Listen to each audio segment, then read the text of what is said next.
Good afternoon, everyone. My name is Adam Atamian, and I will be starting the zoning administrator meeting for Thursday, September 19th, 2024. The time is 3:03 p.m. The first item is to receive and file the minutes from the September 5th, 2024 zoning administrator meeting. I have reviewed those minutes and will receive and file those. Oral and written communications is our next section. Members of the audience may address the zoning administrator on any item within the jurisdiction of the zoning administrator that is not on the zoning administrator agenda. If you wish to speak, please let me know, and if you desire, state your name and or city of residence for the record and make your presentation. Please limit your presentations to 3 minutes. Is there anybody here who would like to speak on an item that is not on this meeting's agenda? All right, seeing none, we move into public hearings. The public hearing process includes a staff presentation, a presentation by the applicant not to exceed 10 minutes, and public testimony not to exceed 3 minutes per speaker. Following closure of the public hearing, the zoning administrator will respond to questions raised during the hearing, discuss the issues, and act upon the matter by motion or provide a determination on the application in writing within 24 hours. The city will post that decision, if such is made in that fashion, on the city's website, and we will provide notice to the applicants and any interested members of the public that would like notice of that decision. The public hearing, the first item is public hearing project 24-234. However, I have been involved in dealing with the project over the months, and so I am going to recuse myself from serving as the zoning administrator for that particular item, and I will be back to pick up agenda items 4B and C. Our city manager, Andy Hall, will serve as the zoning administrator for this meeting. Mr. Hall.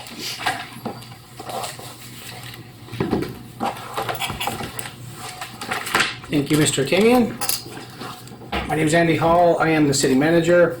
I'm also a credentialed AICP planner, so do have the ability to be the zoning administrator and will serve as the zoning administrator for PHP 24-234. I will begin by opening the hearing and then asking our staff to give a staff report.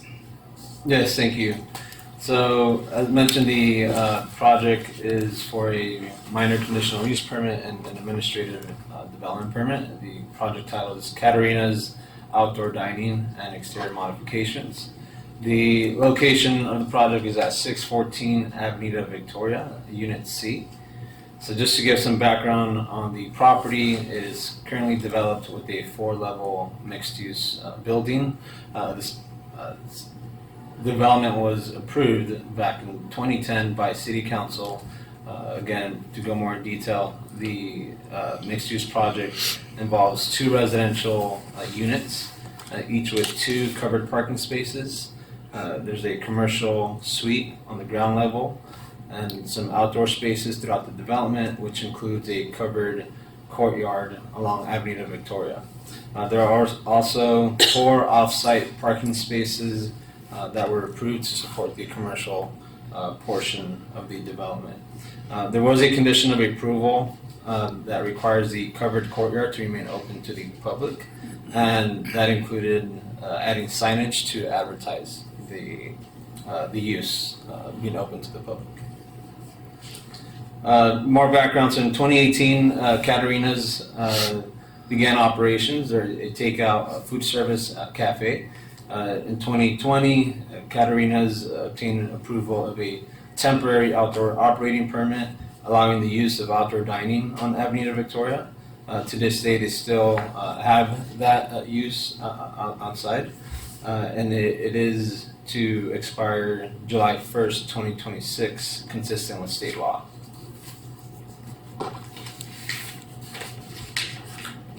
Last year in July, the Code Compliance Division issued an administrative citation for unpermitted outdoor seating on the public right-of-way, as well as unpermitted exterior changes within the covered courtyard. So in response to the citation, the applicant, Katarina's, is requesting these permits in question as after-the-fact permits for the unpermitted work. So the minor conditional use permit would cover the outdoor dining on the public sidewalk adjacent to Caterina's, and the administrative development permit would cover the bar tops, tables, chairs, and string lights within the covered courtyard. And again, this is to bring the operation into compliance with code. There was an original request to propose or beer and wine service in the outdoor dining, but since from like 2 weeks ago, the applicant decided to withdraw that request, and I believe you may have a comment on that. Josie, you can do it after the presentation. So the zoning administrator is required per code to approve the minor conditional use permit for outdoor dining areas on public property with a maximum of 16 seats and 4 tables. And also review of any other permit that usually would be ministerial to be reviewed by the decision-making body, since the administrative development permit is being reviewed in conjunction with the minor conditional use permit, which requires discretionary review. So staff supports the proposed request for the following reasons. I won't go through all of them, but they're also listed within the resolution. So the proposed seating will maintain, per condition of approval, a 6-foot path on the sidewalk for pedestrian flow and safety pursuant to ADA requirements. Condition of approval 7.19 requires the use of 2 rectangular tables with 2 seats at each table. The chairs shall have backs parallel to the wall or be perpendicular to the wall and face each other. The tables and chairs shall also have dimensions which prevent any element from the tables and chairs from being less than 6 feet from the street curb. And I do have attachment 5, which shows, it gives an idea of where that reference line would be as measured from the curb towards the property. Second, the proposed seating was reviewed by the Engineering and Building Division to ensure pedestrian access, utilities, and other city equipment are not negatively impacted. As a condition of approval, the applicant is required to amend existing indemnification and insurance documents to include the additional seating on the sidewalk. The request to increase seating on the sidewalk does not include outdoor live entertainment or amplified sound. Restaurant noise levels are subject to noise provisions in the municipal code. And then lastly, the proposed seating is entirely off the street and does not obstruct public street parking spaces. Additionally, no private parking spaces are impacted. We did receive a public comments on this item, and that's provided in attachment 5. In summary, the comment expresses concern with the proposal and its potential to create any a negative parking impact. And there's a belief that the project will not be consistent with the original entitlement, as mentioned, that I mentioned earlier, that was approved in 2010. So staff is recommending that the zoning administrator determine the project is categorically exempt from CEQA and adopt resolution ZA 24-017 approving the subject permits, subject to attached conditions of approval. So that concludes my presentation, and we do have Josie, the applicant, present for any questions as well. No, thank you, Planner Carrillo. But before we go to any response from the applicant or public testimony, I do have a couple clarifying questions for you and Mr. Ponson, if I could. One for you, are there any other outstanding violations in addition to the ones being discussed today? Not that I'm aware of. Okay. And then, are there any other items being considered that need to be commented on? For instance, I know I got some correspondence about umbrellas and other things. Are we just talking about the tables and the chairs? I just want to make sure we're all talking about the same items. Yes, good question. That was part of, the umbrellas was part of the original proposal. There is a condition that prohibits, right now staff is recommending a condition that prohibits the umbrellas. I am aware that the applicant... She may make some comments. I just yeah. wanted to make sure where we stood on Correct. on that correspondence. Yeah. Okay. And then, Mr. Ponson, there was some question about where the 6 foot would be measured. Can you tell us how you typically measure the 6 foot for ADA and other? Typically, the clear path does not include the curb face itself, and so I believe the condition of approval as currently measured says it's from the curb face. Engineering would actually prefer it to be 6 foot clear from the back of curb. Okay. Perfect. With that, we will give the applicant, I believe, up to 10 minutes to respond to the staff report, after which we will take public comment. First of all, ADA is only 5 feet.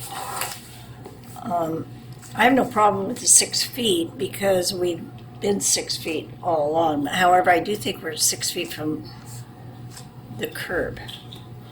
Yeah. What's the curb face, inside? The curb face would be the vertical portion of the curb, and so that curb itself doesn't usually count as portion of the sidewalk. Oh, well, I'm not, I would have to measure it again. I think, well, we're more than 6 feet in, so I'm sure we're okay with that. The only reason I would like it back a little bit is I do have an individual that will probably come measure it if a customer moves that table 2 inches, and we'll be down here talking to code. And then I'm going to have the city out there all the time because we're being harassed about everything. So if we move that in even 5 3/4 feet, whatever, give it a little wiggle room. I know ADA is 5 feet, and I think current city code is 5 feet. Correct? I'd rather respond after you're done. Okay. Anyway, that's my concern with the 6 feet. Not that we're not 6 feet, but I'm trying to avoid future problems. Rectangular tables actually won't work too well because they'll extend out into the entryway into the patio. So I would say put a table with 4 sides if you want square tables or similar. Give that a little bit of room there so that we're not sticking out into anything.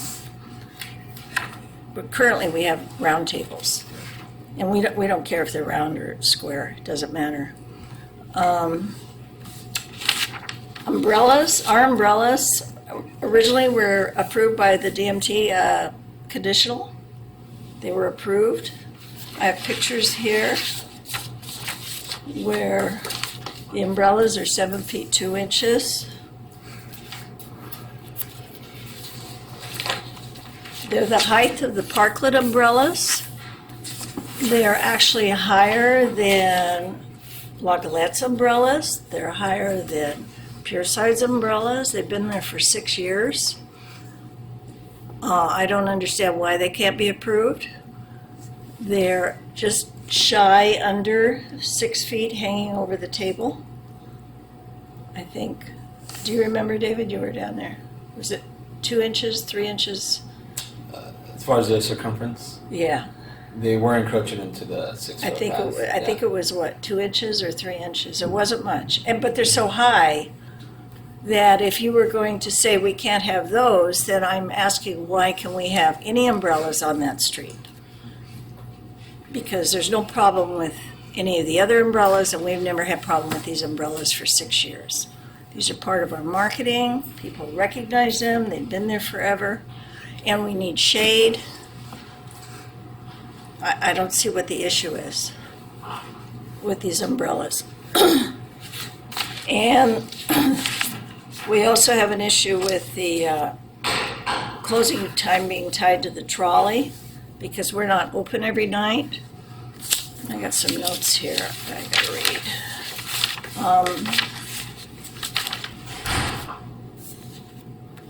We're not open every night till 10 o'clock. Everyone down there closes early on certain nights.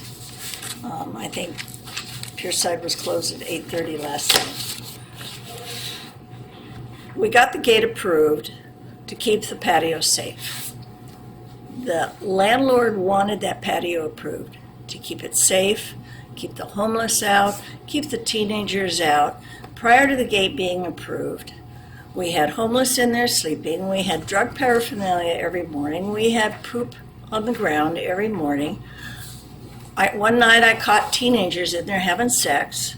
I mean, it is not, and there's nobody down there. There's no benefit to have that patio open when the only one that's down there after we close, and we don't close until it's dead at night, is the homeless and the pack of boys. And we always have a pack of teenage boys. And they grow up, and then we have another pack. They're usually junior high kids, young high school kids. They have nothing to do, and they're down there, and there's going to be problems. There's going to be massive problems, because we've experienced it. The owner paid for the gate. She wanted the gate. I'm not sure who would pay for the damage caused if the gate's not locked after we leave. Would the city pay for it? They're going to use it for a restroom. Oh, and then there's a shower, outdoor shower, right outside the front door of Unit B upstairs. Homeless will go up there and take a shower, and sometimes they will sleep in that shower, and then the renters from Unit B come out and find a homeless guy right at their front door. And that's happened numerous times. We always stay open as customers. We stay open 365 days out of the year. We're open on Christmas Day, one of the few places in this town that takes care of the customers. It's not that we open and close at noon. We're open till 7, 8, 9, 10 o'clock at night. But if it's storming and the sidewalk's flooding at 5 o'clock in the afternoon, we'll probably close because there's nobody in the pier bowl except the rain. And the homeless. There aren't even any teenagers there. They're just those people. So I think that's a mistake. It should be that the courtyard's open when the business is open. And we're open most of the time. And outside on the sidewalk, on the parklet, we leave our chairs and tables out there all night long. We tell people you can sit there all evening if you want. So they do have a place to sit. I just think this requirement is absurd. And like I said, I'm not sure who's going to lock the gate, and I'm not sure who's going to monitor what goes on, and who's going to pay for the destruction, or the liability for that matter. And I don't even know where the liability lies, if it lies with the city, if it lies with the landlord, if it lies with us. So that's my comments. I don't think I have anything else. Perfect. Did I don't the think I have applicant raise anything else. anything that you need to clarify, or can we take public comment? Yeah, I do have some, I don't know if you want me to do it now or maybe after, but some changes to conditions in response to. Oh, yeah, the signage on the front of the building. I forgot about Some of the applicant's that. comments regarding signage. Yeah, let's do that so that people that are going to comment know that they may want to comment on that as well. So I if forgot you would, about I that, appreciate yeah. So condition, if you can go to condition 7.24, right now it reads that the business shall maintain existing signage on the front building facade. The request was made to have that be the property owner's responsibility. Staff is supportive of that, so the change to 7.24 would be to have it read, the property owner shall maintain existing signage on the front building facade and add a sign within the courtyard and permanently fixed on a highly visible wall which states seating within the outdoor covered courtyard is open to the public. And then we would create two more conditions to still address the remaining of that language. The new condition would read that the business maintain and add the following signs: 2 signs, 1 for each table on the sidewalk, indicating no alcohol at this table. Second, the napkin holder signs within the courtyard designating seats, tables for public use that state this seat, table, or table is for public use and is not limited to customers. Purchase of any Caterina's product is not required. And then another new condition would be that the business owner submit a sign plan within 30 days from approval of these permits for review and approval by the code enforcement manager. So, Mr. Creo, that was well stated, but in condition form. Can you just explain in conversation what change you're making to this condition so everyone's clear about what you're... Yeah, the main change is that the responsibility of the maintenance of signs on the building would be on the property owner, Okay. not the business owner. Okay. I'd like to state that that's, right now, is the property owner's responsibility in her original CUP. Anything else? She did ask some questions about ADA width of sidewalk. Under state and federal guidelines, it's actually 4 feet minimum. But I do want to clarify that our general plan, which adopted the bicycle and pedestrian master plan, delineates 3 different types of sidewalk in our city. Connectors, which is like a single-family neighborhood, is where you do the minimum of 4. Our pedestrian master plan then talks about corridors, such as El Camino Real and Pico, should be wide enough to then start walking people side by side. It doesn't give a specific width, though. And then the other third corridor is downtown core and Main Street, which is Del Mar and this area. It specifically says this area will need the widest sidewalks possible. And so that's where we're starting to come up with that 6 foot clear of what we're asking for. Well, I was just asking for a little bit of wiggle room so we don't have code enforcement down there every 5 minutes. Okay. Any other clarification that the public would need to know in order to make their comments? You both good? Okay, we will begin with public comments. I don't know if everybody has had an opportunity to fill out a blue card or that wants to comment on this item. If you want to comment, you can probably comment and fill the blue card out afterwards so that we can move things along. Or at least state your name for the record. But say your name. Does anybody need a blue card anyway on this item? Thank you. He's the one I don't need a card for. Mayors don't have to, they're exempt from blue cards for the rest of their life. Anyone else need a comment card? Mayor Ellison. Thank you. Wayne Eggleston, I live a block away. I'm down at the pier quite often at night. The other night I was down there at 8 o'clock. It was dead except for some sheriff deputies that were just there. And sometimes there are teenage boys in packs down there, which is not good. There are homeless down there, but at 8 o'clock when I was down there, it was dead, absolutely dead. And so I support Josie's comment about closing up when they close up. And the alternative could be, if people want to sit there and wait for the trolley, they can do that in the parklet.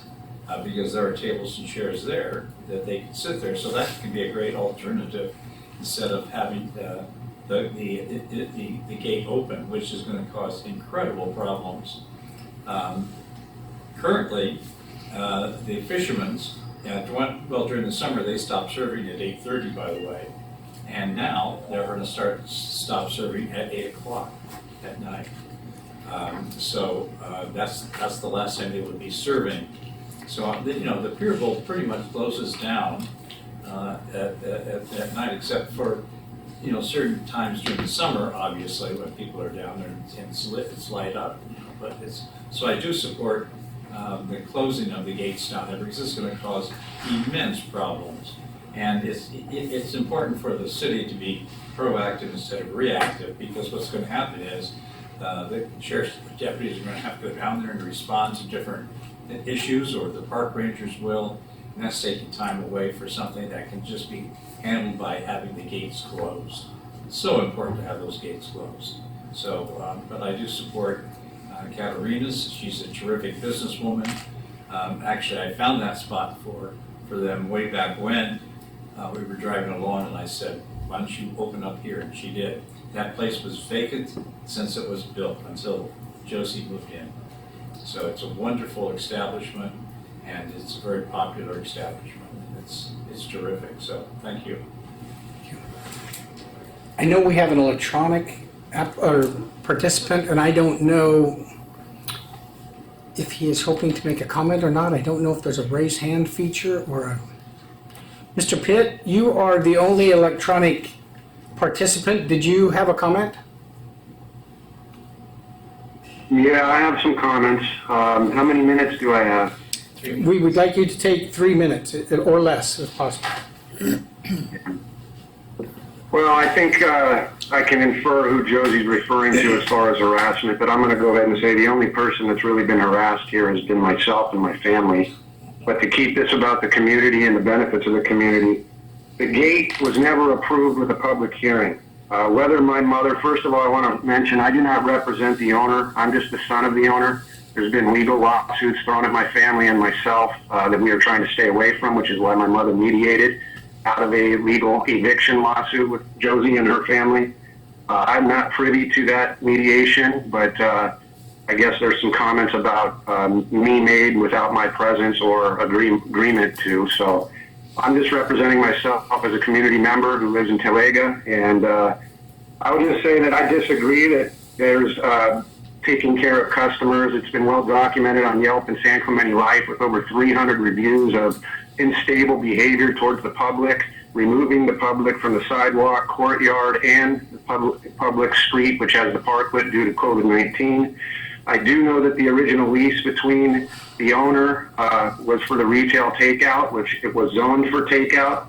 It's been referred to as a restaurant, which is a full-blown operation that's consumed the courtyard, which was to be open not only to the public, but to the use of the residences above. The building wasn't built for the retail takeout. The building was built for residences. And unfortunately, it's been taken over by the tenant. My mother has agreed to some things to get out of legal suits, and that's between them. I'm no manager of the retail store or their lease, but as a family member has been affected tremendously. That courtyard, I've been sent to jail on a personal private arrest for what Josie considered trespass. There was never a trespass, and that was after being assaulted on the sidewalk. So there's been some issues down there. All we were doing is trying to use the right-of-way of our ingress-egress to the front entrance of our building. Again, there's over 300 plus reviews that is well documented on Yelp about the behaviors towards the community, the residents in the community, people who live in the Pier Bowl, and there is a lot of transient business that comes through that I believe is what's keeping the lights on. The fence again wasn't approved. I think it's talked about this being some big issue of a courtyard. Well, there's other businesses down there that have little courtyard areas as well. And really what I believe is that this was always intended to take over the frontage of our family's residential building. And a lot of the time that these tenants spend their time is out on the sidewalk, out on the courtyard, rather than actually inside the retail store, almost like it's a second home with a beachfront view. No one can come down the vacation rental units, which my family used to live in. Mr. Pitt, you may not be able to hear that. We need you to finish up your comments. I don't know if you can hear that alarm, but we need you to finish those up. Yeah, I mean, I'll just say as a public citizen, I think it's well documented that they're not serving the residents and the public in a good manner, and that the rules that have been broken over the last 6 years with code violations and such, which still haven't been remedied, are being asked for permission late in the day now. I'm concerned about rules being followed. She talks about code compliance Thank being you for honored, comments. but the We reality need you to is, wrap up your comments, Mr. Pitt. Sorry, we just... yes, if the tenant would have abided by the lease and the rules of the codes in the city, we wouldn't probably be here today. Thank you. Thank you for your comments. Okay. Any other comments from the public? Before we close the public hearing, I know that you said that you wanted to make one other clarification after the comments. I do believe just the condition of approval, does it say 6 feet from the curb face or back of curb? If it does say curb face, I'd like it to be amended to be back of curb. Street curb. This says street curb. So street curb, I'd just like that clarified that it meant back of curb. How wide's the curb? 6 inches. 6 inches. 6 inches. Okay. I have a couple of questions. And then not to disappoint everybody, I will definitely have to take this item under advisement and get back to you within 24 hours. There was some indication about some previous approvals in terms of closing times and tied to the trolley. I want to go back and read what was originally approved, and I don't have that. So I want to make sure I understand that before we talk about that. But I do have a couple of questions. One, the idea or the suggestion that the tables need to be rectangular, is there any particular reason they need to be rectangular, or do they just need to be outside of the 6-foot clearance zone? That's my first question. Yeah. Is there a reason they need to be rectangular, or you just want to make sure there's no seating or blockage of the walkway? The rationale behind that is, yes, to stay within or outside the 6-foot path, and then going with the rectangular language, staff's rationale is to, in thinking of potential behavior from the public, right, to unconsciously or unknowingly move the chair just around a curved table would be. You can do that with a square one. Right. So I mean, So staff's thought would be that it'd be better defined with a square to rectangular. It doesn't have to be a rectangular table. We're open to, as Josie has defined it, a four-sided or squared table. Maybe I'll ask it a different way. If it were, whether the table is round or square, if the chairs end up in that 6-foot clear view, it would be a violation of the approval as proposed. Correct. Okay. So the table itself isn't the issue, the 6-foot clearance is the issue. It's, okay. It's staying outside of that. Yeah, in some ways, I don't want to necessarily define what the table looks like. We just want to keep the area clear. Whether that's a square table or a round table, if the chairs end up out there, that's a violation in that 6-foot area. The other is that there was in the condition it said that there should only be 2 chairs.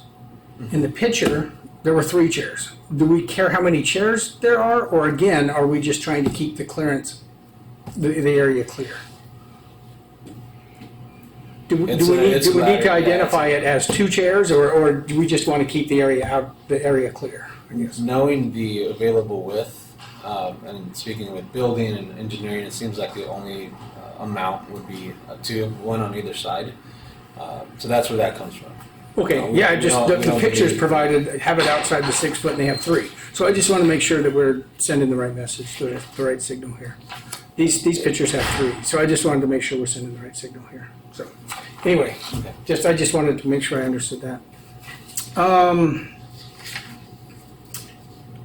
And the other thing that I need to check on, and if you could provide me first with, as quickly as you can this afternoon, with the previous approval that tied the closing times to the trolley. I'd like to read that and make sure that was not part of the application. Mm-hmm. And so I did not do any review on that. I want to check that before we make any decision on that. And then there was also some indication by the applicant that the umbrellas were previously approved. Could I get any information about prior approval of the umbrellas? Yeah, first on the umbrella, I'm not aware of that. Well, it's under your conditional approval. The DMT approved it. I think there might be a misunderstanding throughout the process. I think at one point. Absolutely, if you could give me that. It's under the staff zoning, Sacramento zoning administrator. The previous hearing, they approved the umbrellas. Mm-hmm. If you could give me a copy of that, I would appreciate that. That would be very helpful. Thank you for that.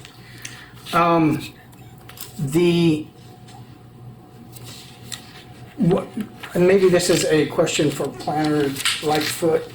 It's hiding here. What time does the trolley year-round close? Stop running at 10 o'clock? The trolley will end its daily operations at the end of September, but it'll continue doing weekend operations, so Saturday and Sunday. Saturdays it runs until 10 p.m. It does end earlier on Sundays at 8 p.m. And during the week, during regular trolley time, does it stay open until 10 o'clock? Yes. Each night? Yes. Okay, that's very helpful. And then, again, I will provide, it's hard for me right now because I don't have all the information, so I'm not gonna make a decision now, but I'll make it within 24 hours. I'll make it in writing. Anybody who would like to be notified of that, in addition to the public speakers, those who, both Mr. Pitt and Mr. Eggleston will receive copies of that since they were public speakers. But if anybody else in the room wants a copy of that, let me know. And of course, yeah, if anybody else wants a copy of that, if you will let the real boss here, let her know, we'll make sure to get that to you. I do want to clarify the purpose of the hearing, and that's why I need to take a little bit more time. The purpose of the hearing is not about either the quality of the food or it's narrowly defined here as whether or not the applicant can have tables on the sidewalk and whether or not the porch area needs to be open until 10 o'clock. That's the purpose of this hearing. Some of the other things are very interesting and great comments, but again, this hearing is very narrowly focused on the issues in the application. So with that, if there's no other comment from staff, we'll close the public hearing and I will get something in writing to the applicant and those who participated in the hearing within 24 hours. Hearing closed. Thank you. Provided our staff can give me that in 24 hours. I should be able to find By it. then, 24 minutes. No, thank you. I appreciate it. Thank you. And I'll wait here until Adam gets here. I don't know what happened to him.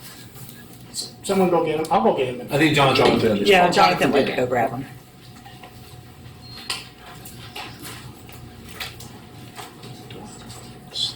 How far away is your office? Lightweight. Go up the stairs, back down the stairs. Okay, please. Thank you. All right. So what? State for stately? I'm item 4D, correct? Pardon me? Am I item 4D? I do believe you are. Yes, you are.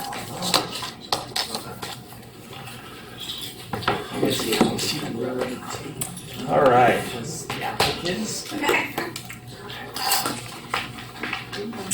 Okay. Moving on to public hearing. Item B, public hearing project 23-467. Brendan Hanley is our project planner, and I will turn it over to him. Thank you, Adam. This is a proposal for an addition and remodel to Phil and Molly Seble's house at 407 Cazador Lane.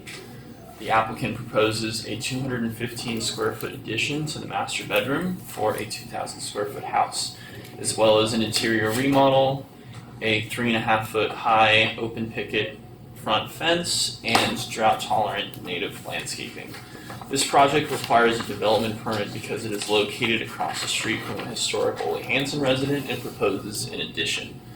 This project meets the required findings because it complies with applicable development standards in the zone, such as height and setbacks. The proposed project is compatible and in character with the neighborhood. The project improves the street scene by adding a sidewalk and improving front yard landscaping according to the zoning standards. Public comments have not been received on this item as of the date of this report. Staff recommends that the zoning administrator determine that this project is categorically exempt from CEQA and to adopt Resolution 2413 approving the development permit 23468 subject to the conditions of approval. All right, thank you. Would the applicant or the applicant's team owner like to make any statements or make a presentation? No.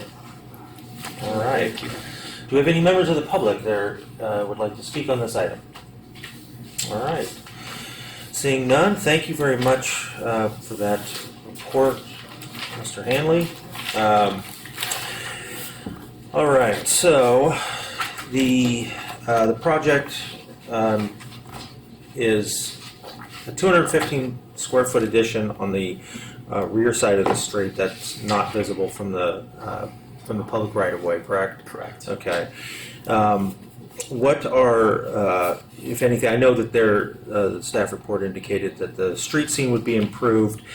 Can you explain how that's going to be achieved? So, in the zoning code, it states that landscaping will provide for an open street scene to allow primary structures on the street to be visible and to contribute to the visual character of the neighborhood and allow for unobstructed views. Right now, the existing landscaping, although beautiful, is slightly higher than what would otherwise be permitted, and it's a impermeable hedge. So the fence on the front yard that's being proposed will be a lot more open, showing the front of the house, and it will allow for that sidewalk, as well as protect from like a low sight wall that runs right along the back of the proposed sidewalk. Okay.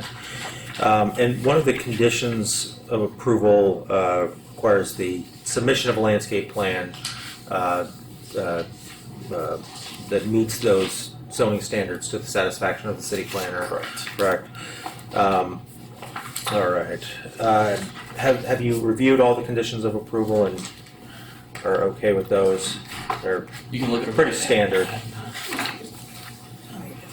Here they are, and I can also read them to you if you'd like.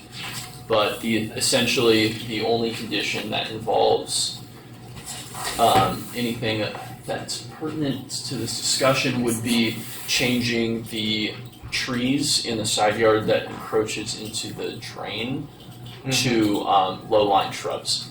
Not a problem.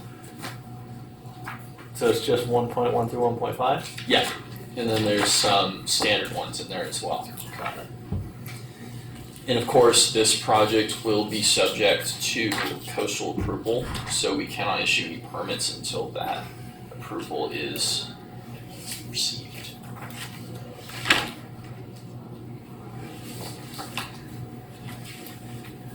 Which number is, oh, okay, 4.3? Yep. Got it.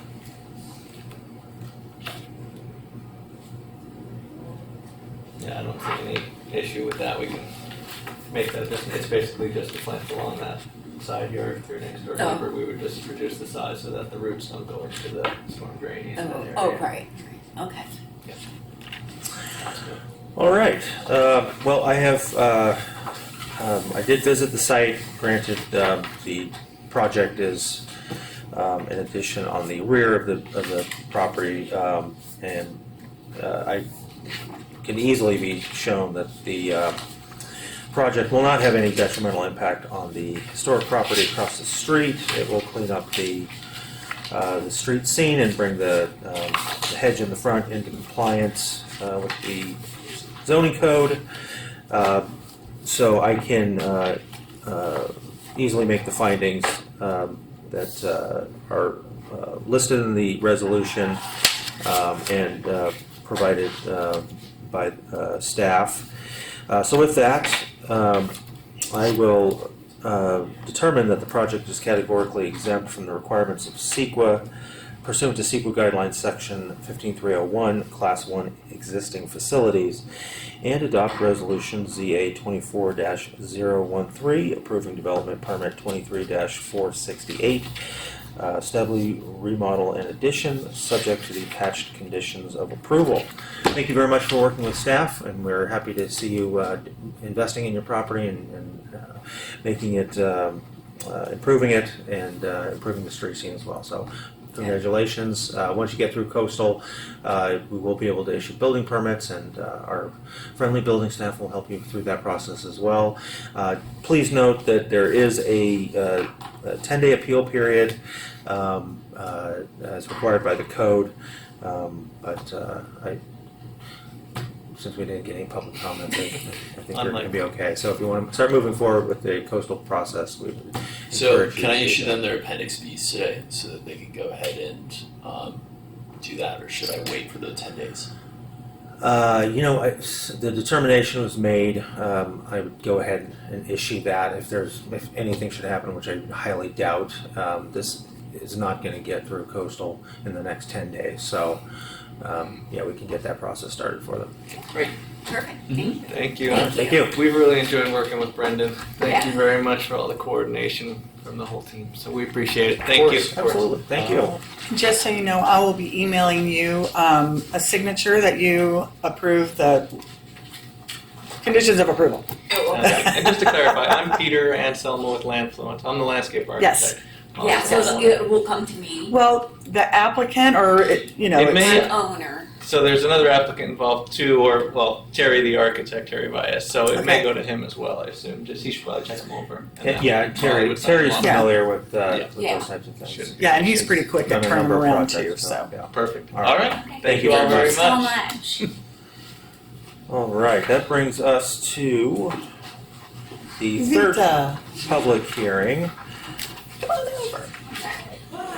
That is public hearing project 24-363, and Jessica Gatney is our project planner, and I'm going to turn it over to Jessica.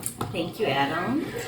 Good afternoon. I'm Jessica Gatney, Assistant Planner. I'm here with the applicant, Jackie Beta, and we're presenting public hearing project 24-363, a request to amend the existing minor conditional use permit 19-097 to add one parking waiver to the existing 5 parking waivers for the entire site. The location is at 104 North El Camino Real, Suite B, on the corner of El Camino Real and Avenida Del Mar. The proposed hair salon suite is within the former Ole Hansen office. The property is zoned mixed use 3.0 and it's within the architectural and central business overlays. The previous use was the Lavender Tea Lounge, which required 2 parking spaces. The change of use to a salon requires 3 total parking spaces. And the change of use requires 1 additional parking space, which cannot physically be provided on site to meet the standards necessary to operate. Thus, the applicant is requesting 1 additional parking space waiver. The other tenants within the building include South of Nick's Mexican Kitchen and Bar, Choice Organic Cafe Juicery, and Artifacts Brewing Tasting Room. There were the prior minor conditional use permit approval was on August 22nd, 2019. They were approved for 5 parking space waivers. The findings for approval included that the surplus parking waivers were available. Public parking was available nearby to support the change of use, and the project improved access to and from the alleys and streets. Project findings for the salon include that the findings can be met for the following reasons. The zoning code limits parking waivers to 180 waivers in the downtown parking area. With this proposed waiver, there would be a total of 65 waivers to be granted, which is 36% of the waiver cap. Per the 2018 downtown parking study, it was found that there's a surplus parking to support the change of use and provide adequate parking within the study area. Parking professionals recommend that there be less than 90% occupancy at peak hour. The overall peak occupancy during daytime hours was 68%, which occurred on a Thursday at 1 p.m., and less than 90% occupancy recorded on the weekends. Per the 2018 downtown parking study, public parking is available in close proximity to the project site. There are on-street parking spaces and 9 public parking lots within the 700-foot radius of the front entrance up to the tenant space. Within the public parking lots, there are 15 available parking spaces at the identified peak hour. This surplus can accommodate the 1 parking waiver requested. The project will bring in additional clientele to shop and dine in the downtown area, which improves the pedestrian environment, consistent with the goals for the central business overlay. I also want to mention that Ms. Veda's been observing the parking conditions, and she has provided a written letter of her findings for public comment. Which I have here for you. Thank you, and please let me know what kind of questions you have. Thank you. Would the applicant like to make any statements or presentation? I believe that Jessica covered everything beautifully. And as noted in the letter that I've provided, my hours of operation are very limited. I'm open Tuesday through Thursday, starting at 8 a.m. and I like to be wrapped up by around 6 p.m. So what I've noticed is that most of the peak traffic comes in around dinner time, which is right about when my last client will be leaving for the day. Excellent. So I think there's room. All right. Well, thank you very much. I, for one, can tell you I have a very hard time finding a hairstylist You know, in that area. I've heard that before. Well, I will say a few things. I'm very familiar with this location. This was actually Ole Hansen's office. I know, it's very such cool. a cool and special space, and Yeah. I feel honored that I had the opportunity to, I think, return it to some of its former glory. Yeah. Well, one thing I do know about salons is that is where you find out what's really going on in town. So the use actually hasn't changed that much since Ole Hansen's office. I think the basis for the parking waiver is very logical. It actually was surprising that we've issued so few waivers, considering all the uses that could benefit from them. So I know there's ample opportunity for this waiver as well. I think the use is perfect. In the area, we see a lot of retail and businesses turning over into more restaurant type spaces. So it's nice to see that we have some services that are good for the nearby residents, other than more eating establishments. So I think that's a great thing. Just to clarify, the minor conditional use permit is for the parking waiver specifically, not for the use of the space as a salon. Is that correct? Correct. Okay. So while you have limited hours now, as long as your use maintains the existing parking requirement, should you expand those hours later, you still have this waiver for the parking space. So you won't have to come back and ask for the waiver for additional hours of operation. Wonderful. Thank you. And it would be nice to see just that your business is able to grow if that's what you would like. So I've reviewed the staff report and the resolution. Very well done. Thank you for putting all that together. I do not have any additional questions other than to say congratulations, and I hope everything goes smashingly well for you. So with that, I will determine that the project is categorically exempt from the requirements of CEQA pursuant to CEQA guidelines section 15301, class 1 existing facilities. And because I can make all of the findings as they are written in the attached resolution, I will adopt resolution ZA 24-016, approving amendment to a minor conditional use permit 19-097, subject to attached conditions of approval. Thank you very much. Thank you so and much thanks for your working time. with staff. Yeah, Jessica was wonderful to work with. Awesome. Great to hear. Pleasure. Thank you. Thank you. All right, we've got a couple of additional items on the agenda that we will go through quickly. There is no new business, there is no old business, and so I will move to adjourn to the next regular meeting of the zoning administrator to be held at 3 p.m. on Thursday, October 3rd, 2024 at the Community Development Department, first floor community room located at 910 Calle Negocio, San Clemente, California.